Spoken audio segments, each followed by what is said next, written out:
আসসালামু আলাইকুম। এটিএন বাংলা সংবাদে সবাইকে স্বাগত জানাচ্ছি। আমি ফিরোজ তোহা। শুরুতেই বিআরবি কেবলস সংবাদ শিরোনাম। মানবতা বিরোধী অপরাধে শেখ হাসিনাকে কাঠগড়ায় দাঁড়াতেই হবে, বিচার হবে পরিবারের সদস্য ও সহযোগীদেরও, ব্রিটিশ সংবাদ মাধ্যমে বললেন প্রধান উপদেষ্টা।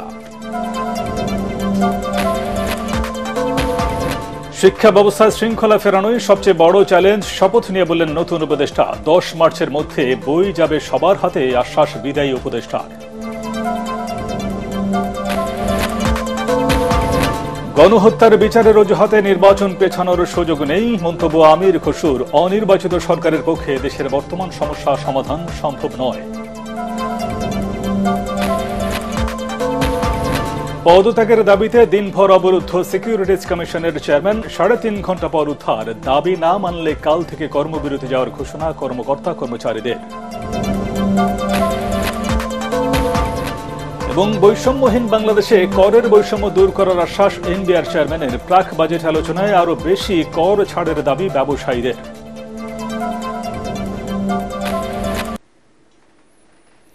শুনছিলেন বিআরবি কেবলস সংবাদ শিরোনাম। এবার বিস্তারিত। মানবতা বিরোধী অপরাধের দায়ে সাবেক প্রধানমন্ত্রী শেখ হাসিনাকে বিচারের কাঠগড়ায় দাঁড়াতেই হবে বলে জানিয়েছেন প্রধান উপদেষ্টা ডক্টর মোহাম্মদ ইউনূস। ব্রিটিশ সংবাদ মাধ্যমকে তিনি জানান, জুলাই গণহত্যার অপরাধে জড়িত হাসিনার পরিবারের সদস্য ও সহযোগীদেরও বিচার হবে। শেখ হাসিনাকে ফেরত চেয়ে বাংলাদেশের দেয়া চিঠির জবাব এখনও ভারত দেয়নি জানিয়ে ফেরত পাওয়ার ব্যাপারে আশাবাদ ব্যক্ত করেন ডক্টর ইউনূস। ইমদাদুল্লাহ বাবুর রিপোর্ট। 2024 সালে জুলাই বিপ্লবের সময় ছাত্র জনতার উপর নির্বিচারে গুলি চালায় আইন শৃঙ্খলা রক্ষাকারী বাহিনী। এতে মারা যায় অন্তত 1400 জন মানুষ, আহত হন বহু লোক। এসব ঘটনায় সারা দেশে 250-রও বেশি হত্যা মামলা হয় তৎকালীন প্রধানমন্ত্রী শেখ হাসিনার বিরুদ্ধে। যুক্তরাজ্য ভিত্তিক সংবাদ মাধ্যম স্কাই নিউজকে দেয়া সাক্ষাৎকারে প্রধান উপদেষ্টা ডক্টর মোহাম্মদ ইউনূস বলেন, গণহত্যার দায়ে শেখ হাসিনাকে বিচারের মুখোমুখি হতে হবে। কোনো সন্দেহ নেই যে শেখ হাসিনা মানবতা বিরোধী অপরাধের জন্য বিচারের মুখোমুখি হবেন। তার বিরুদ্ধে প্রমাণ রয়েছে। শুধু শেখ হাসিনা নয়, তার সঙ্গে জড়িত সব লোক তথা পরিবারের সদস্য থেকে শুরু করে তার সহযোগীদেরও বিচার করা হবে। তিনি বাংলাদেশে নেই, তাই এখন প্রশ্ন হলো আমরা তাকে ফিরিয়ে আনতে পারবো কিনা। এটি নির্ভর করছে ভারতের উপর এবং আন্তর্জাতিক আইনের নির্দেশনের উপর। শেখ হাসিনাকে ফেরত দিতে আনুষ্ঠানিকভাবে ভারতকে চিঠি দেওয়া হয়েছে, তবে এখনো কোনো সাড়া মেলেনি। যাই হোক, শেখ হাসিনা বাংলাদেশে আসুক আর না আসুক, তাকে বিচারের মুখোমুখি হতেই হবে। শেখ হাসিনার ছোট বোন শেখ রেহানার কন্যা টিউলিপ সিদ্দিকের বিরুদ্ধে অর্থনৈতিক দুর্নীতির যে অভিযোগ উঠেছে তা দুর্নীতি দমন কমিশন গুরুত্বের সাথে তদন্ত করছে বলেও জানিয়েছেন ডক্টর ইউনূস। টিউলিপ সিদ্দিকির বিষয়ে অর্থনৈতিক অনিয়মের বিষয়টি দুর্নীতি দমন কমিশন গুরুত্বের সাথে নিয়েছে। তিনি এখানে অনেক সম্পত্তি রেখেছেন, যদিও তিনি ব্রিটিশ পাসপোর্টধারী। এসব খতিয়ে দেখা হচ্ছে।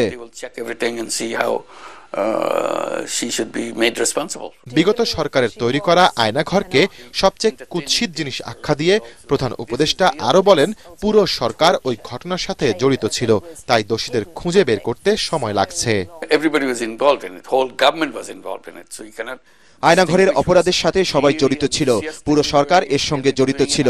সুতরাং এটা বের করা কঠিন যে কারা উৎসাহের সঙ্গে এই অপরাধগুলো করেছিল আর কারা উচ্চপদস্থদের আদেশে এসব কাজ করেছিল। তাই এগুলো চিহ্নিত করতে সময় লাগছে। তবে আয়নাঘর কুৎসিত জিনিস, যা আপনি দেখতে পারেন, অনুভব করতে পারেন অথবা পর্যবেক্ষণ করতে পারেন। আয়নাঘরগুলো সংরক্ষিত এলাকায় হলেও জনসাধারণের দেখার জন্য ভবিষ্যতে এগুলোকে উন্মুক্ত জাদুঘরে রূপান্তরিত করার পরিকল্পনার কথাও জানান ডক্টর ইউনূস। ইমদাদুল্লাহ বাবু, এটিএন বাংলা, ঢাকা। অন্তর্বর্তী সরকারের শিক্ষা উপদেষ্টা হিসেবে শপথ নিয়েছেন ঢাকা বিশ্ববিদ্যালয়ের সাবেক অধ্যাপক CR আবরার। সকালে বঙ্গভবনে তাকে শপথ বাক্য পাঠ করেন রাষ্ট্রপতি মোহাম্মদ শাহাবুদ্দিন। শপথ অনুষ্ঠানের শুরুতে মহান মুক্তিযুদ্ধ ও জুলাই আগস্টে শহীদদের স্মরণে 1 মিনিট দাঁড়িয়ে নীরবতা পালন করা হয়। শিক্ষা মন্ত্রণালয়ের উপদেষ্টা হিসেবে দায়িত্ব পালন করবেন অধ্যাপক CR আবরার। নতুন একজন উপদেষ্টা যুক্ত হয় অন্তর্বর্তী সরকারে প্রধান উপদেষ্টা সহ মোট উপদেষ্টার সংখ্যা দাঁড়ালো 23 জনে।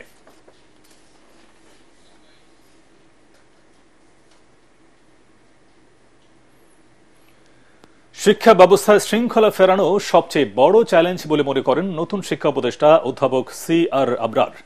মন্ত্রণালয়ের দায়িত্ব নিয়ে তিনি বলেন, বাংলাদেশের শিক্ষা পদ্ধতিকে বিশ্বমানে উন্নীত করতে সব ধরনের উদ্যোগ নেওয়া হবে। নিষ্ঠার সাথে দায়িত্ব পালনের অঙ্গীকার করেন তিনি।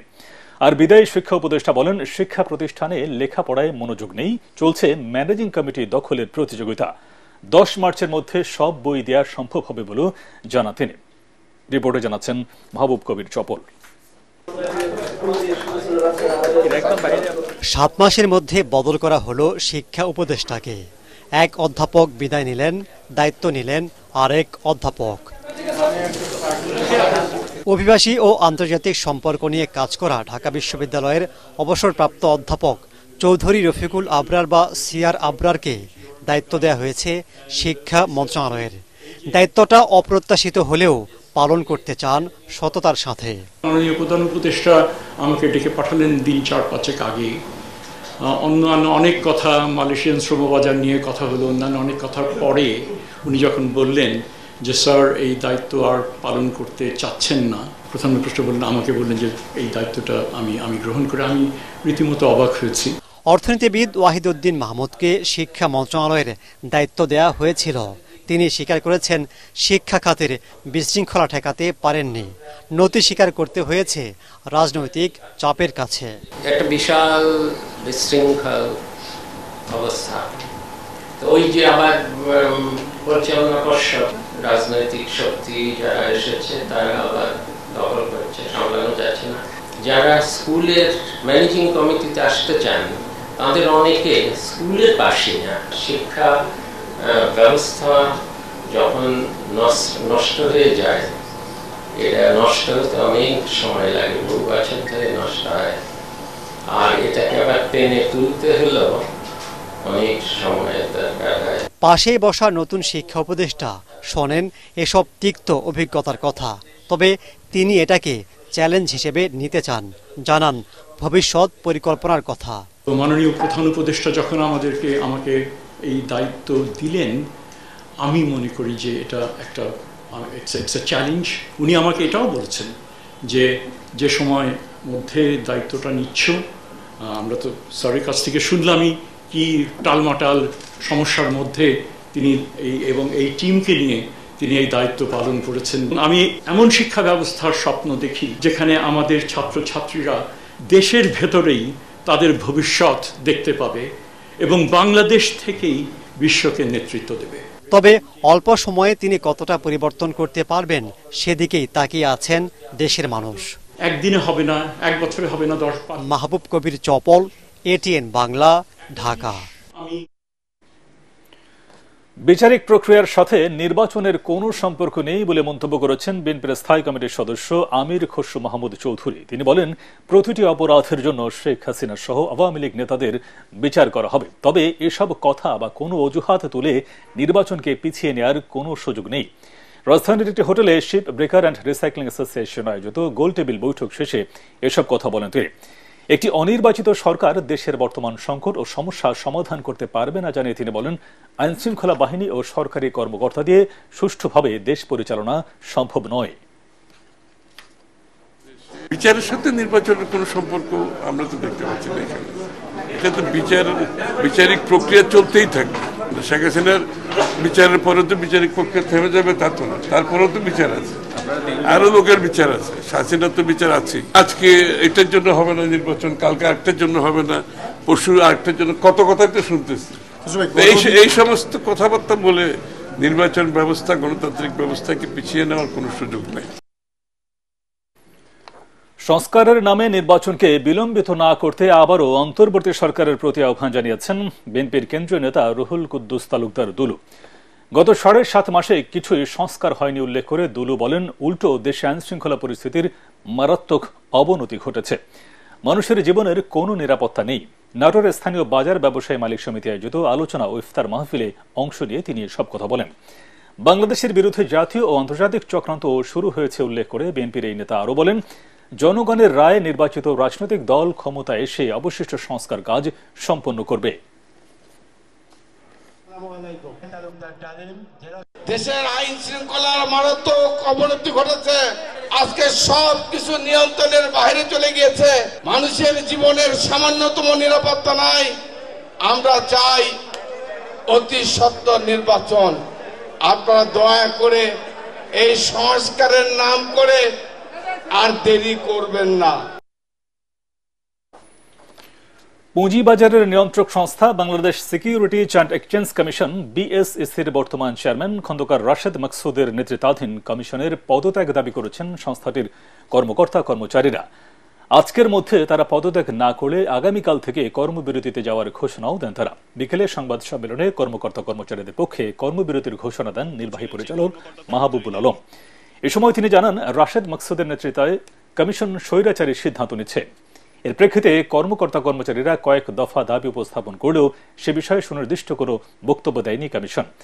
এরই প্রেক্ষিতে কমিশনের পদত্যাগের এক দফা দাবির সিদ্ধান্ত নেওয়া হয়। এর আগে বিএসইসির নির্বাহী পরিচালক সাইফুর রহমানকে বাধ্যতামূলক অবসরে পাঠানোর প্রতিবাদে সকাল 11টা থেকে সংস্থাটির চেয়ারম্যান, কমিশনার সহ জ্যেষ্ঠ কয়েকজন কর্মকর্তাকে অবরুদ্ধ করা হয়। পরিস্থিতি খারাপ হওয়ায় সেনাবাহিনী পাহারায় বিকেল 3:30টার দিকে চেয়ারম্যান খন্দকার রাশেদ মাকসুদ সহ কমিশনাররা বিএসইসি ত্যাগ করেন।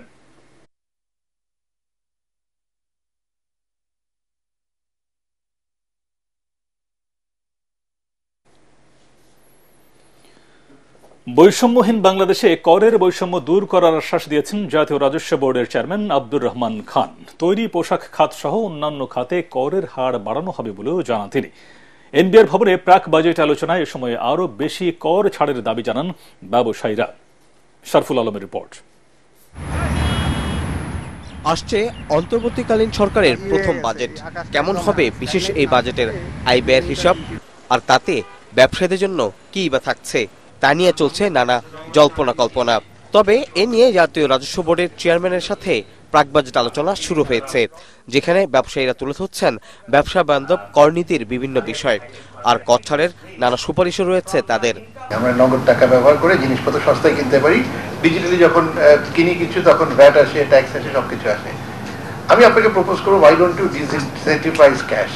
আয়কর দীর্ঘদিন থেকে দিয়ে আসছি, এদের উপরে কিছু চাপ বাড়ছে, কিন্তু এখনো আমি মনে করি বাংলাদেশের 1 কোটি ব্যবসায়ীকে আয়করের আওতায় আনার মতো আছে। প্রাক বাজেট আলোচনায় এনবিআর চেয়ারম্যান বলেন, কিন্তু নতুন করে কর দেওয়ার কথা বলেন না। আগামী বাজেটে নতুন করে কিছু জায়গায় কর আহরণ বাড়ানো হবে বলে জানান এনবিআর চেয়ারম্যান। ট্যাক্স ছেড়ে দিলেই এর বেনিফিটটা ভোক্তাদের কাছে সরাসরি গড়ায় না, এর একটা বড় অংশ আবার বিজনেস পিপলদের হাতে থেকে যায়। এই একটা ওয়াইড স্প্রেড কমপ্লেন কিন্তু আছে, যদি এটা হওয়া উচিত। আপনাদের চোখগুলোকেও আমাদের এনবিআর এর চোখ হিসেবে কাজে লাগাইতে হবে। যাদের অ্যাবিলিটি আছে প্রত্যেককে কিছু না কিছু কন্ট্রিবিউট করা উচিত।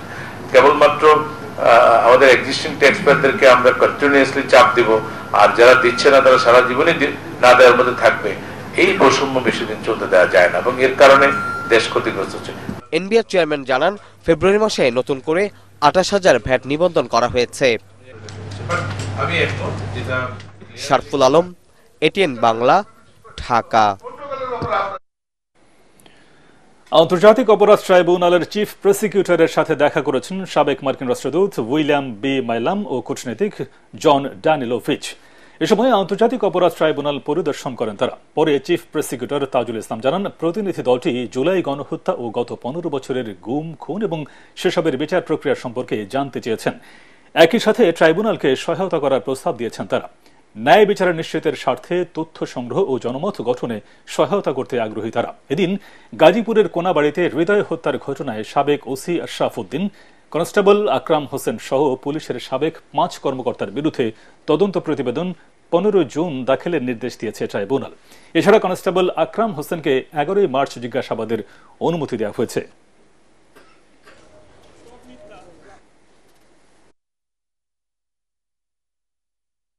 তারা এই বিচার প্রক্রিয়ার অগ্রগতি, বিচার প্রক্রিয়াতে কোথায় কোনো সমস্যা আছে কিনা, এই সব বিষয়ে আমাদের সাথে খোলামেলা কথাবার্তা বলেছেন। তারা বলেছেন তাদের পক্ষে যতটুকু সম্ভব তারা বাংলাদেশে এই মানবতা বিরোধী অপরাধের বিচারের ক্ষেত্রে তারা সহযোগিতাও করতে চান, এবং সেই ব্যাপারে তাদের দিক থেকে যে সমস্ত পরামর্শের প্রয়োজন সেগুলো তারা দিয়েছেন। এবং তারা চান যে, তারা বলেছেন আমরা কারো পক্ষে না, আমরা সবসময় চাই মানুষের যে ন্যায় বিচার প্রাপ্তির অধিকার সেটা নিশ্চিত হোক। গত বছরের তুলনায় এবার রোজায় দ্রব্যমূল্য কিছুটা কম বলে জানিয়েছেন অর্থ উপদেষ্টা। তবে সরকার আরও কমানোর চেষ্টা করছেন। সচিবালয় ক্রয় সংক্রান্ত উপদেষ্টা কমিটির বৈঠক শেষে তিনি আরও বলেন, ব্যবসা বাণিজ্যের পরিধি বাড়িয়ে কর্মসংস্থানের সুযোগ সৃষ্টিতে গুরুত্ব দিচ্ছে অন্তর্বর্তী সরকার। আপনি কম্পেয়ার করেন গত বছরের তুলনায়, আপনি ওটা একটু কম্পারেটিভ দেখবেন। তো আপনারা যদি দেখেন একেবারে আমরা যেটাকে বলি স্ট্যাটিক অ্যানালাইসিস, এই আজকে এই ইনফ্লেশন ওর আজকেই গতকাল কি ছিল, আগামী কি হবে, সেটা একটু একটু ডাইনামিক দেখতে হয়। এটা চলমান জিনিস। তো মূল্যস্ফীতির কথা যেটা বলছিলেন যে আপনি কমে গেছে, এক মাস দেখে এবার যদি কমে পরপর 3-4 মাস কমলে তো বৈশ্বিক মান অনুযায়ী দেশের শ্রম আইন সংস্কারের নির্দেশ দিয়েছেন প্রধান উপদেষ্টা ডক্টর মোহাম্মদ ইউনূস। আসন্ন আন্তর্জাতিক শ্রম সংস্কার সংস্থার ৩৫৩তম অধিবেশনকে সামনে রেখে শ্রম ও কর্মসংস্থান মন্ত্রণালয়ের কর্মকর্তাদের সঙ্গে বৈঠকে তিনি এই নির্দেশ দেন। এ সময় দেশের শ্রমিকদের জন্য বীমা ও স্বাস্থ্যসেবা সুবিধা নিশ্চিত করতে ব্যবস্থা নেওয়ার নির্দেশও দেন ডক্টর ইউনূস। আগামী ১০ থেকে ২০ মার্চ জেনেভায় আইএলওর অধিবেশনে বাংলাদেশ প্রতিনিধি দলের নেতৃত্ব দেবেন শ্রম ও কর্মসংস্থান উপদেষ্টা এম শাখাওয়াত হোসেন। সিরাজগঞ্জ ৪ আসনের সাবেক সংসদ সদস্য তানভীর ইমামের গুলশানের বাসায় তল্লাশির নামে লুটপাটের ঘটনায় গ্রেফতারকৃত ৩ জনকে কারাগারে পাঠিয়েছেন আদালত। বুধবার অতিরিক্ত chief metropolitan magistrate Mohammad Ziadur Rahman শুনানি শেষে এই আদেশ দেন। আসামিরা হলেন শাকিল খন্দকার, জুয়েল খন্দকার ও শাকিল আহমেদ। এর আগে মঙ্গলবার মধ্যরাতে গুলশান ২ নম্বরের ৮১ নম্বর সড়কের বাসায় এই তল্লাশির নামে জোর করে ভেতরে ঢুকে একদল লোক। প্রত্যক্ষদর্শীরা জানান, রাত ১২টার দিকে নিরাপত্তা কর্মীর বাধা উপেক্ষা করে লোকজন বাড়িতে প্রবেশ করে প্রায় আধা ঘণ্টা ধরে ব্যাপক লুটপাট চালায়। এর কিছুক্ষণ পর পুলিশ এবং সেনাবাহিনীর সদস্যরা ঘটনাস্থলে গিয়ে পরিস্থিতি নিয়ন্ত্রণে আনে। তানভীর ইমাম সাবেক প্রধানমন্ত্রী শেখ হাসিনার প্রয়াত রাজনৈতিক উপদেষ্টা এইচ.টি. ইমামের ছেলে।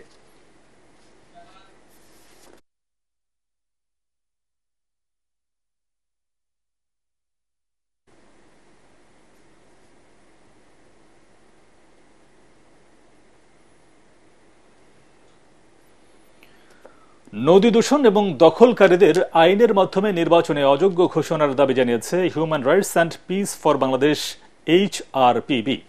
রাজধানীর আগারগাঁওয়ে নির্বাচন কমিশনের সংগঠনটির ৮ সদস্যের প্রতিনিধি দল ইসির সাথে গণপ্রতিনিধিত্ব আদেশ সংশোধন বিষয়ে বৈঠকে বসে। বৈঠক শেষে সংগঠনটির সভাপতি অ্যাডভোকেট মঞ্জিল মোরশেদ বলেন, আপিল বিভাগের মতামতের মাধ্যমে এ ব্যাপারে চূড়ান্ত সিদ্ধান্ত নেবে নির্বাচন কমিশন। নদী দখল এবং দূষণকারী যারা থাকবে তারা নির্বাচনে অযোগ্য হবে, সেরকম একটা মতামত তারা দিয়েছেন, কিন্তু সেটা আইনে নাই। এবং আপনি জানেন যে সামনের নির্বাচন যেহেতু আছে, জাতীয় সংসদ নির্বাচন, এবং নির্বাচনের আগে আমাদের গণপ্রতিনিধিত্ব আইনে কোনো বিধান যদি সংযুক্ত না থাকে যে কে কে ডিসকোয়ালিফাই হবে, তাহলে সেখানে নির্বাচন কমিশন তাকে ডিসকোয়ালিফাই করতে পারে না। সেই কারণেই আমরা আজকে এসেছি, নির্বাচন কমিশনের কাছে আবেদন জানিয়েছি যে ওনারা আইনের বিধানটা করলে এই জায়গাটায় যারা নির্বাচন করতে চায় তারা তখন নদী দখল এবং দূষণ করা থেকে বিরত থাকবে। রাজধানীর গাবতলী বেড়িবাঁধ এলাকায় অবৈধ দখলদারদের বিরুদ্ধে উচ্ছেদ অভিযান শুরু করেছে ঢাকা উত্তর সিটি কর্পোরেশন। ডিএনসিসির প্রশাসক মোহাম্মদ এজাজের উপস্থিতিতে উচ্ছেদ অভিযান পরিচালনা করেন সিটি কর্পোরেশনের নির্বাহী ম্যাজিস্ট্রেট। এ সময় সিটি কর্পোরেশনের জায়গা দখল করে নির্মিত বেশ কয়েকটি টং ঘর গুড়িয়ে দেওয়া হয়। এক পর্যায়ে বিক্ষুব্ধ জনতার প্রতিবাদের মুখে 7 দিনের সময় দিয়ে অভিযান স্থগিত করে সিটি কর্পোরেশন। প্রশাসক মোহাম্মদ এজাজ বলেন, দীর্ঘদিন ধরে সিটি কর্পোরেশনের জায়গা দখল করে ইট ভাটা সহ অন্যান্য বাণিজ্যিক কার্যক্রম চালিয়ে আসছে দখলদাররা। 1 সপ্তাহের মধ্যে তারা স্থাপনা সরিয়ে না নিলে আবারও অভিযান চালাবে সিটি কর্পোরেশন।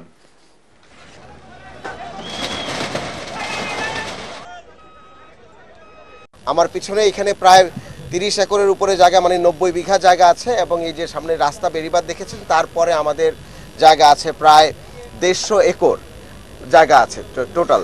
তো সুতরাং 150 একরের মধ্যে ওই অংশ ভরাট আছে, দখল আছে, সেগুলো আমরা উদ্ধার করব, এবং এই উদ্ধার কাজ শুরু হয়েছে আজকে থেকে। এবং আমার পিছনে যে জায়গাগুলো, এখানে ইটের ভাটা এবং অন্যান্য যে কমার্শিয়াল যে কর্মকাণ্ড আপনারা দেখেছেন, এই কর্মকাণ্ডগুলো বিগত দীর্ঘ সময় ধরে হয়ে এসছেন, এবং তারা একটি পয়সাও সিটি কর্পোরেশনকে ভাড়া দিচ্ছেন না। কারসাজি করে বেশি দামে পণ্য বিক্রি করে বাজার অস্থিতিশীল করার চেষ্টা করলে কঠোর ব্যবস্থা নেওয়া হবে বলে হুঁশিয়ারি দিয়েছেন Chittagong city mayor doctor Shahadat Hossain. দুপুরে নগরীর কাজিরে দেউড়ি বাজার পরিদর্শন শেষে সাংবাদিকদের একথা জানান তিনি। এর আগে মেয়র কাজিরে দেউড়ি বাজার ঘুরে নিত্যপণ্যের দাম দেখেন এবং বেশি দামে পণ্য বিক্রি না করতে দোকানীদের সতর্ক করেন। এ সময় খোলা সয়াবিন তেল 160 টাকা এবং বোতলজাত তেল নির্ধারিত দামে বিক্রির আহ্বান জানান তিনি।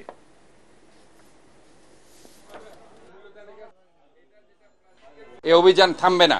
আমরা প্রতিদিন আমাদের যে ম্যাজিস্ট্রেট প্রত্যেকটা বাজার কিন্তু মনিটরিং করছে। 155 টাকার বেশি কেউ বিক্রি করতে পারবে না, যতই বেশি দামে কিনুক না কেন। তাদেরকে আমরা যে রেট ধার্য করে দিয়েছে কালকে, সেই রেটে তাদেরকে বিক্রি করতে হবে। অন্যথায় আইন তাদের নিজস্ব গতিতে চলবে, তাদেরকে শাস্তির আওতায় আনতে হবে। আল আরাফা ইসলামী ব্যাংক অর্থ সংবাদ।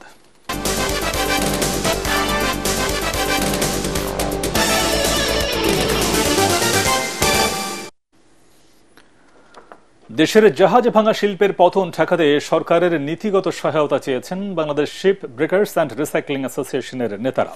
তারা বলেন, টানা 9 বছর ধরে শিপ রিসাইক্লিং সেক্টরের নেতৃত্ব দিলেও বর্তমানে স্ক্র্যাপ জাহাজ আমদানির সর্বনিম্ন স্তরে পৌঁছেছে বাংলাদেশ। বনানীতে একটি হোটেলে বাংলাদেশ শিপ রিসাইক্লিং শিল্পের চ্যালেঞ্জ ও সম্ভাবনা শীর্ষক গোল টেবিল বৈঠকে অ্যাসোসিয়েশনের নেতারা এসব কথা বলেন। ব্যবসায়ীরা জানান, শিপ ব্রেকিং ও রিসাইক্লিং শিল্পে 10,000 কোটি টাকারও বেশি বিনিয়োগ রয়েছে। এই শিল্পে বার্ষিক টার্নওভার 30,000 কোটি টাকা।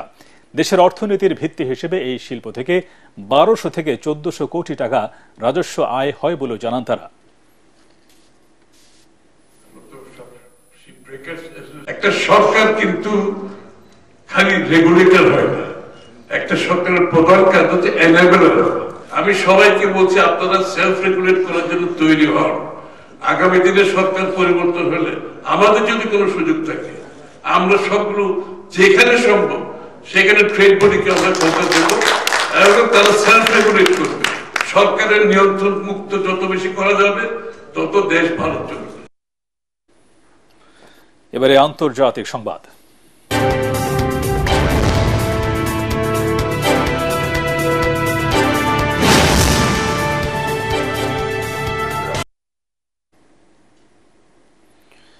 যুদ্ধবিধ্বস্ত গাজার পুনর্গঠনে আরব নেতাদের প্রস্তাব প্রত্যাখ্যান করেছে যুক্তরাষ্ট্র ও ইসরায়েল। যুক্তরাষ্ট্রের জাতীয় নিরাপত্তা পরিষদের মুখপাত্র ব্রায়ান হিউজ এক বিবৃতিতে একথা জানিয়েছেন। বর্তমানের ধ্বংসস্তূপ ও অবিস্ফোরিত জঞ্জাল থাকায় গাজায় মানুষের পক্ষে বসবাস করা সম্ভব নয়, আর তাই মার্কিন প্রেসিডেন্ট ডোনাল্ড ট্রাম্প গাজাবাসীকে জর্ডান ও মিশরে সরিয়ে নেয়া এবং হামাস মুক্ত গাজাকে পুনর্গঠনের পরিকল্পনায় অটল রয়েছেন বলেও জানান তিনি। তবে ওই অঞ্চলে শান্তি ও সমৃদ্ধি আনতে আলোচনা চালিয়ে যেতে চান ট্রাম্প। এর আগে মঙ্গলবার মিশরের রাজধানী কায়রোতে এক জরুরি বৈঠকে বসেছিলেন আরব বিশ্বের নেতারা। এতে মিশরের president Abdel Fattah al CC প্রস্তাব করেন, ফিলিস্তিন কর্তৃপক্ষ পুনর্গঠিত হওয়ার আগ পর্যন্ত শাসনভার অন্তর্বর্তী সরকারের হাতে থাকবে। গাজার পুনর্গঠনের জন্য প্রায় 20 লাখ বাসিন্দাকে নিজেদের বসত ভিটা ছাড়ার দরকার নেই বলেও একমত হন আরব নেতারা। সম্মেলনের চূড়ান্ত বিবৃতিতে ফিলিস্তিনি ভূখণ্ডে আন্তর্জাতিক সুরক্ষা ও শান্তিরক্ষী বাহিনী মোতায়েনের আহ্বান জানান সৌদি পররাষ্ট্রমন্ত্রী। আমেরিকায় স্বর্ণযুগের সূচনা হয়েছে দাবি করে ধনী বিদেশিদের জন্য যুক্তরাষ্ট্রে গোল্ড কার্ড চালুর ঘোষণা দিয়েছেন প্রেসিডেন্ট ডোনাল্ড ট্রাম্প। যুক্তরাষ্ট্রে নারী পুরুষ ছাড়া অন্য লিঙ্গের জায়গা হবে না বলেও পরিষ্কার বার্তা দিয়েছেন তিনি। দ্বিতীয় মেয়াদে দায়িত্ব নেওয়ার পর কংগ্রেসের যৌথ অধিবেশনে প্রথম ভাষণে যুক্তরাষ্ট্রে আবারও বাক স্বাধীনতা ফিরিয়ে আনার অঙ্গীকার করেন প্রেসিডেন্ট ট্রাম্প। ইউক্রেনের সাথে যুদ্ধ বন্ধে রাশিয়া আন্তরিক বলেও জানান রিপাবলিকান এই নেতা। আরও জানাচ্ছেন Shariful Islam. And to my fellow citizens, America is back. America is back এই স্লোগান দিয়ে কংগ্রেসের যৌথ অধিবেশনে বক্তব্য শুরু করেন প্রেসিডেন্ট ডোনাল্ড ট্রাম্প। এ সময় রিপাবলিকান মেম্বাররা দাঁড়িয়ে করতালির মাধ্যমে তাকে স্বাগত জানান। যৌথ অধিবেশনে ভাষণের সময় তার পাশে ছিলেন হাউস স্পিকার মাইক জনসন ও ভাইস প্রেসিডেন্ট জেডি ভান্স। উপস্থিত ছিলেন হাউস ও সিনেটের ডেমোক্র্যাট সদস্যরাও। প্রথমেই তার বক্তব্যে যুক্তরাষ্ট্রে আবারও বাক স্বাধীনতা ফিরিয়ে আনার প্রতিশ্রুতি দেন Donald Trump.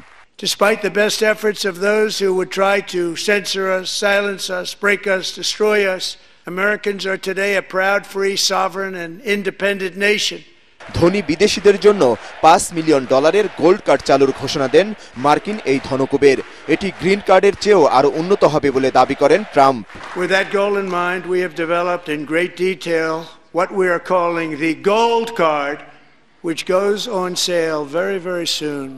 For $5 million, we will allow the most successful job-creating people from all over the world to buy a path to U.S. citizenship. It's like the green card, but better and more sophisticated. দীর্ঘ ভাষণে তিনি ডেমোক্র্যাটদের সমালোচনা করেন। আমেরিকার ইতিহাসে বাইডেনকে সবচেয়ে খারাপ president হিসেবে উল্লেখ করেন রিপাবলিকান এই নেতা। Trillions and trillions of dollars that create jobs like we have never seen before. I did it with China and I did it with others, and the Biden administration couldn't do anything about it because there was so much money they couldn't do anything about it. The problem with it was that Biden didn't enforce it. He didn't enforce it. $50 billion of purchases. যুক্তরাষ্ট্রে নারী এবং পুরুষ ছাড়া তৃতীয় লিঙ্গের কোনো মানুষের জায়গা হবে না বলেও স্পষ্ট জানিয়ে দেন তিনি। Official policy of the United States government that there are only two genders, male and female.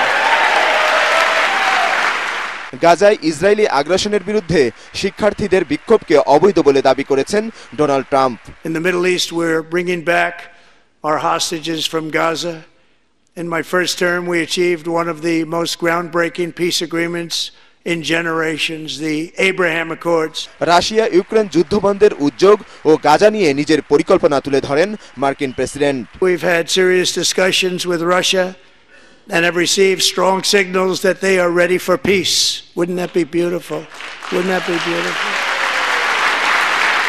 আমেরিকাকে স্বর্ণযুগে ফেরানোর ঘোষণা দিয়ে প্রায় 100 মিনিটের ভাষণ শেষ করেন president Donald Trump. The golden age of America has only just begun. Shariful Islam, ATN Bangla. America. এবারে পার্টেক্স খেলার খবর।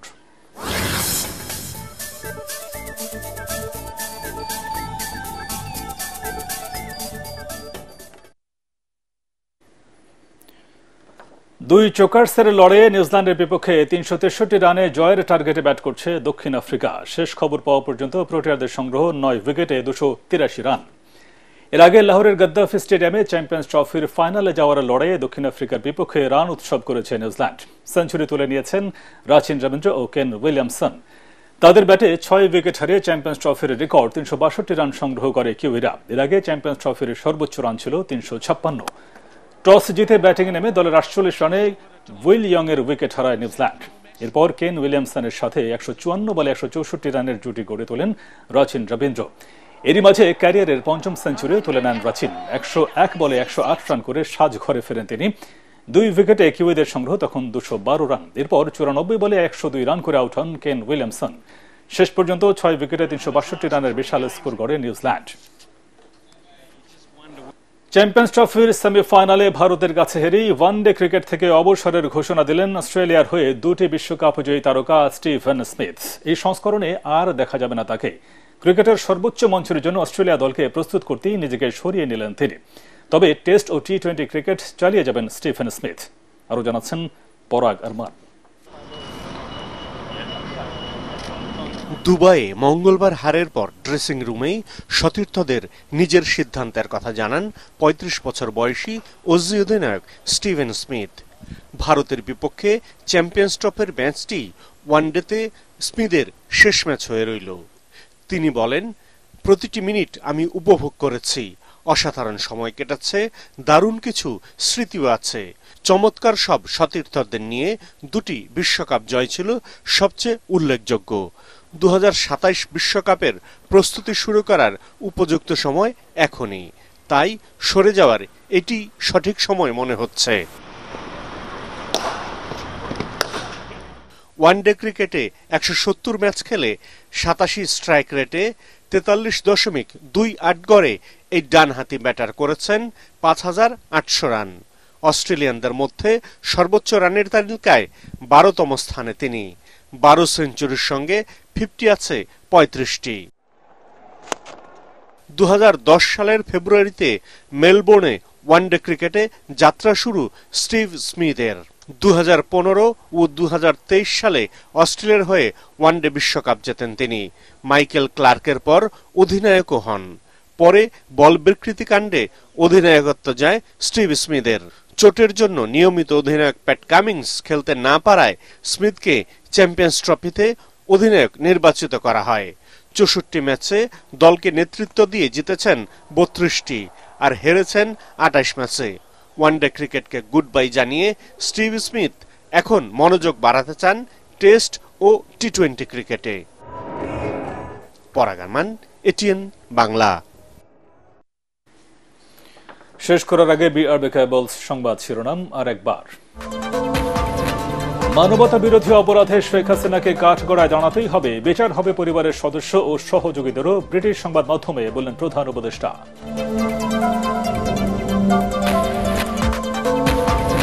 শিক্ষা ব্যবস্থায় শৃঙ্খলা ফেরানোই সবচেয়ে বড় চ্যালেঞ্জ, শপথ নিয়ে বললেন নতুন উপদেষ্টা। 10 মার্চের মধ্যে বই যাবে সবার হাতে, আশ্বাস বিদায়ী উপদেষ্টার। গণহত্যার বিচারের অজুহাতে নির্বাচন পেছানোর সুযোগ নেই, মন্তব্য আমির খসরুর। অনির্বাচিত সরকারের পক্ষে দেশের বর্তমান সমস্যার সমাধান সম্ভব নয়।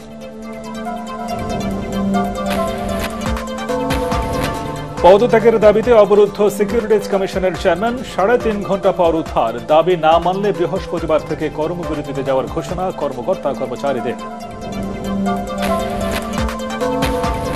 এবং বৈষম্যহীন বাংলাদেশে করের বৈষম্য দূর করার আশ্বাস এনবিআর চেয়ারম্যানের। প্রাক বাজেট আলোচনায় আরও বেশি কর ছাড়ের দাবি ব্যবসায়ীদের।